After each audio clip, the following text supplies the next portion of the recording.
Ladies, gentlemen, those in between and or outside of, hi. It's been a while, I'm sure. How's everybody doing? I have an antivirus thing because my mother decided to install McAfee on her computer before I started using it, and now it won't go away. How's everybody doing today? I hope you're doing well. Hi. Been a bit. Sorry about that. The bendy video is doing pretty decently well.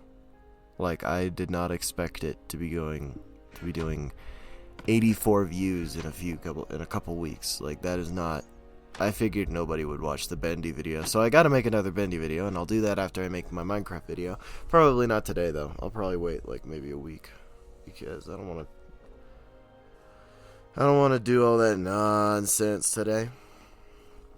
I'm already recording and editing one whole video. I don't want to do another one right now. But, yeah. Hi. It's been a bit. Shut up, Lenovo. I don't care. I don't care. There we go. Welcome to Yapcraft again. Between the two Doom videos back to back and the Bendy video, I've not gotten a Yapcraft video out in like 2 months. So that's nice. But we're almost there. There's a heater going off in my room because it's cold outside, so that's nice. You know, it's Yapcraft. I get to sit here for the next 20 minutes and talk to you guys. And just talk. It might sound like I'm congested, and maybe I am. But it's just because, my nose is deciding to blow up right now. I don't get it, but, you know. So hi. Last time I did a video like this where I talked about stuff, I talked about theater. So I'm gonna do that again. Well, stretch. Oh my goodness gracious. So, here's the status update with theater right now. We did our show. We did Arsenic and Old Lace. I played Teddy. I had a blast. It was a very good show. I remember when I did my last Yapcraft video, or my last Chill Doom video, it was like, oh yeah, I got cast for the role, and here's how rehearsals are going. Yeah, I was like 2 weeks away from doing the show. I didn't even realize at that point. So that's fun. But yeah, no, the show happened. It happened. We had essentially 3 days to do it. We had the opening night, which was at 7 o'clock p.m., our second night, which was at 7 o'clock p.m., and then we had our final show, which was at 2 p.m. on a Saturday.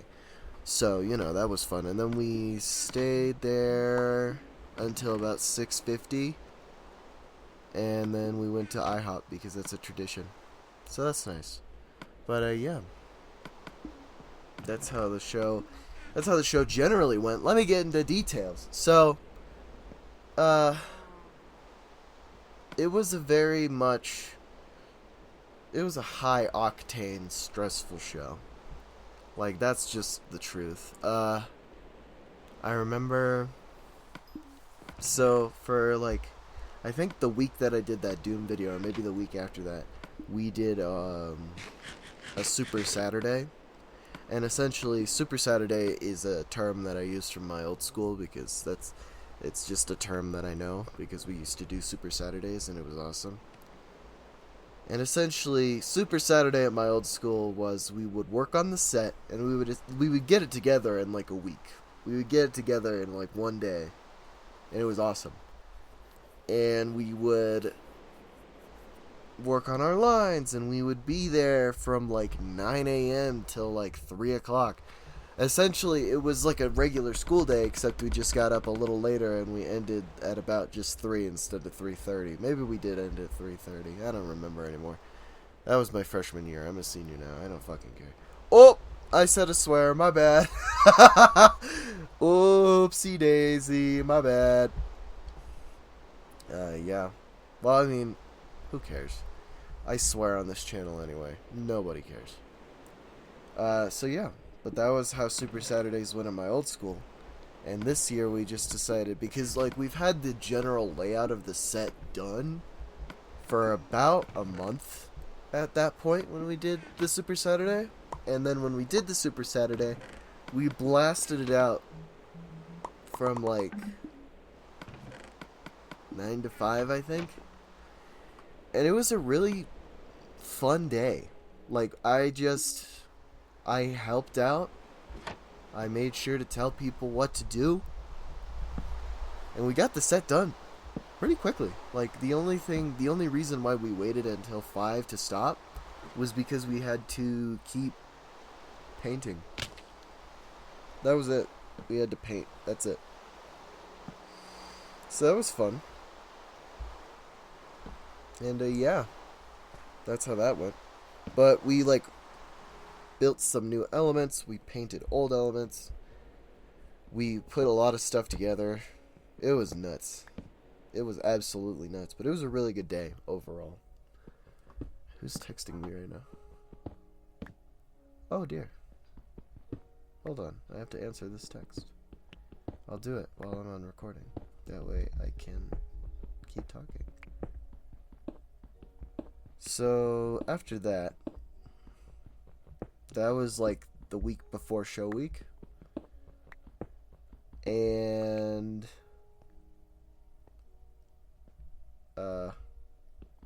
we did our last couple rehearsals, which were all, so essentially in theater, if you know, you know, Hell Week exists. And Hell Week is essentially just everything has to happen right now.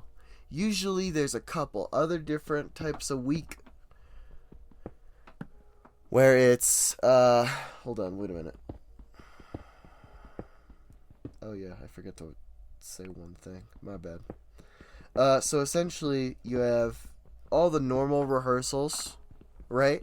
And then you have Tech Week, which is the week just before Hell Week, and Hell Week is the week of the show.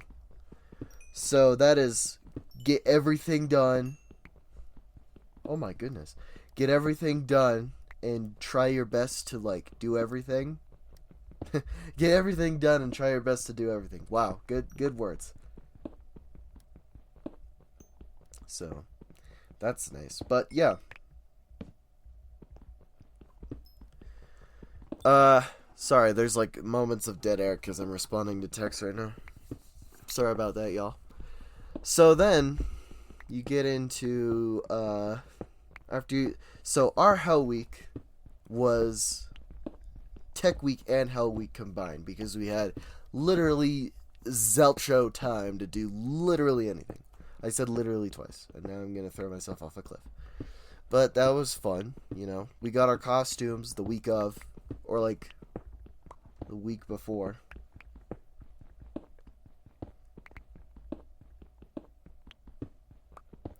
And that was not fun. I'm sorry, I keep responding to texts. I know I'm one of them Zoomer kids. But that was fun. Stressful. So, hold on, chat. Hold on. Maybe I should just pause. Nah, I'm not gonna do that. That's too much work. That's a lot of work for no result. Plus, it blew a minute of my 21-minute runtime, so that's fine by me. But, yeah. Our show went really good. Like, the first night, I had to improv a lot, because I was very unsure of myself, but that's opening night jitters, you know, everybody gets those. The second night, I did really well, I think. I was maybe a little stiff, you know? Like, maybe a little bit, but only because I was tired that day. Because I also had to do school. So, like, whatever, dude. But, the final night was the most interesting, and I'm going to tell you why. So, our lead role, like, among the 3 lead roles that we have in that show, is, Aunt Abby, which is, one of the 2 old ladies that, was, what am I trying to say right now? one of the two old ladies that kills people, right? So, or no, because that's not what she would want me to say. She would want me to say one of her charities. So, but anyway, the person who played Aunt Abby decided to have their appendix get all ruptured, get all inflamed and burst inside their body like a loser, which was not very funny, but in hindsight it's like, wow, that's nuts. By the way, no, I am not actually dogging on this person for having appendicitis on the last night. That's something you can't control, so don't get like mean about it. I see you typing, don't do it. But yeah, they got appendicitis on the last night of the show, and they went to the ER, and then they had to have surgery. It's a whole friggin' thing, but yeah. That's just nuts, though. Like, I asked them beforehand, hey, can I tell this story to people? And they were like, yeah, sure, go nuts. So, I'm not doing anything illegal. FERPA laws or whatever the hell. They can't touch me. You can't touch this. I have consent. That is not something that person has said. Anyway. That's terrible. That's terrible. I shouldn't make jokes about that, but it is funny. Occasionally I can make one or two cracks. But anyway, yeah. So our lead got appendicitis. So our assistant stage manager, or our stage man, one of the two, one of our stage managers decided to take on the role themselves, and it was so goddamn funny. Just seeing them. They spray painted their hair silver with like hairspray paint. I have a can of hairspray paint. It's empty now because I've used it all, but I used it for my Beetlejuice stuff. And this person used silver hairspray, which they had to wash out for like 2 days afterward, to do the old lady look. And they did like a lot of wrinkle makeup, which looked really good. And it was just really fun to do it because they had to have their script with them, because they haven't memorized the lines. It was all of a sudden, hey, you need to take over this role type deal. And so they carried around a script that was disguised to look like a diary throughout the entire show. And it was so awkward, but it was also incredibly funny. I had the most fun, I think, that night. Because, you know, in the theater it's a tradition to like play fun pranks for the final night. So, like, our sound person up in the booth played Maramin during one of the intermissions, and played Funky Town in the second intermission. And then during one of the scenes where the characters sneak around with each other, they played Mission Impossible, which, by the way, this is in the 40s. None of that existed at the time, but it was still funny. And then when I did my, what the hell am I saying? My prank, my first one was at the end of my first act. So essentially my character Teddy, he runs around the house yelling charge, and he plays a bugle, which we use a trumpet because we didn't have a bugle. And for my last scene in Act 1, I'm supposed to run out of the basement, play my trumpet, and yell charge, and then go upstairs. But I took it a step further. There's a piano hidden backstage that nobody ever uses. So I laid my entire arm on top of it with the help of one of my friends, and we slammed down on the keys, and I ran out of the basement door. I blew my trumpet, I yelled charge, and I ran upstairs, and it was so funny. I actually heard laughing in the audience. And, like, our poor scene partner, where Krill, I think I've told them about you before. I think I've told them about... What? I think I've told you about them before. because they wanted to voice act for me, but we haven't gotten the time to do that because we've had so much theater shit to do. So I keep swearing, oh my god. But yeah, poor Krill. All of a sudden, just this thunderous bang on the piano, followed by me racing out of a door and screaming at the top of my lungs, "Charge!" Like, everybody was freaked out, and they were like, "Oh my god, why would you do that? You scared me." Because it's funny! It's funny! And then at the top of the third act, like, I didn't have a chance to really do one in the second act, because I'm not shown that much. Although I did do something funny for the second act. There's a line in the movie Arsenic and Old Lace that I really got attached to, and I've said a couple times privately with our actors, and I've only said once or twice on stage live. Which, this night was the fun one, because it was... So, in the movie, it's Teddy comes up from the cellar while Elaine Harper, Mortimer's fiance, is, like, being essentially physically assaulted, like, being beaten the fuck out of. But, oh my god. Beaten up by, Jonathan and Einstein. How did it take me that long to say that? And as written in the play script, it's now Elaine. I remember the line. It's not coming to me right now because it's been like a month since I've last said these words. And it's like, "Oh, that's my daughter, Alice." And then I just run upstairs. That's my line. It's, "Oh, that's my daughter, Alice. Cheers!" You know that kind of deal? That's my thing. But then in the movie script, Teddy comes up from the cellar and he inspects her and he goes, "Oh, that's my daughter, Alice. Now, Alice, don't be a tomboy. Play nice with these gentlemen." It's a very funny line because it's like, oh my, what's this?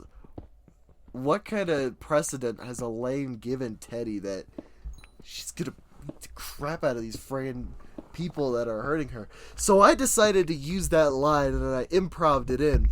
And essentially made it like, "Now play nice, you don't want to hurt them." Like that kind of deal. And it was incredibly funny to me. So that was my second act thing. And then in my third act, I did two things, which were I found very funny. One of them was suggested by my stage manager. The original was I was talking to Mortimer. And it's like, "Oh no, Mr. President, don't blow your bugle. I cannot sign any proclamation without consulting my cabinet. But this must be a secret proclamation." "A secret proclamation? How unusual." And then, like, we go through this whole dialogue where it's Japan mustn't know that I signed these papers, so I run upstairs and I go, "Oh, I need to put on my signing clothes. I'll sign these right away." And then I as written, I'm supposed to walk off and say nothing. But for the final night, I decided to ask the scene partner, "Hey, is it okay if we add on to this line, like, I turn around, I look at you, and then I blow my trumpet at you before walking away, as like a joke because you stopped me from playing my trumpet, so now I have to play it at you again?" And I did that on stage, which was very funny, and it was one of the best blows of that trumpet that I've ever done. I've never played trumpet before, so usually I don't know what the hell I'm doing with it, so I'll just, like, it'll just come out like... And then I'll just look out at the audience and I'll scream at the top of my lungs. But that's how that went. And then the final one that I did was suggested by my stage manager, which I found very funny. So I come downstairs, and typically I improv this from the beginning. I sing the Star Spangled Banner because I'm about to go off to Africa and I'm no longer the president of the United States. So it's like, I'm having a good time. I'm singing on my way to Africa. And usually I just sing and that's where the line stops. But this time, my stage manager was like, "Hey, grab the tree." Because on opening night, the tree fell down on me. And I improv'd, "Stand tall for your president," or whatever the line was. And it was a very funny, it was a funny moment. And it was just like, boop, I kept going right there. I love doing improv stuff, so it was not hard for me. I don't even remember doing it, frankly. I think I was a completely different person at the time, but that's besides the point. So I grabbed the tree, and I walked it over. I called it the Secretary of Defense. I walked it over, I put it in the therapist's hands that I'm supposed to go to Africa with, even though it's a sanatorium. And it was just ridiculous. And it gets worse because the front door on our set broke on the final night. And literally, this poor person, whom is near and dear to my heart, they're a wonderful person. Oh, I have 1 minute left. They're a wonderful person. And they held the door for like 2 or 3 minutes for their final scene after I went on already. And eventually our Mortimer kicked down the door and did the bows. But it was just, the final night of the show, I think, was the most entertaining night and the most entertaining show I've ever done. I had the most fun of any show I've ever done in my entire high school career in that play. And in my voice acting career, frankly. So yeah, but that was kind of a little bit about the production. I have about a minute left. Actually, a minute 6 seconds. So, thank you all so much for watching this video and listening to me ramble. I love each and every one of you and care about you as well. So, if you ever doubt that somebody out there cares about you, I am going over time. Know that I'm right here. I love you all. Thank you so much for watching. And I'll see you later. Bye-bye.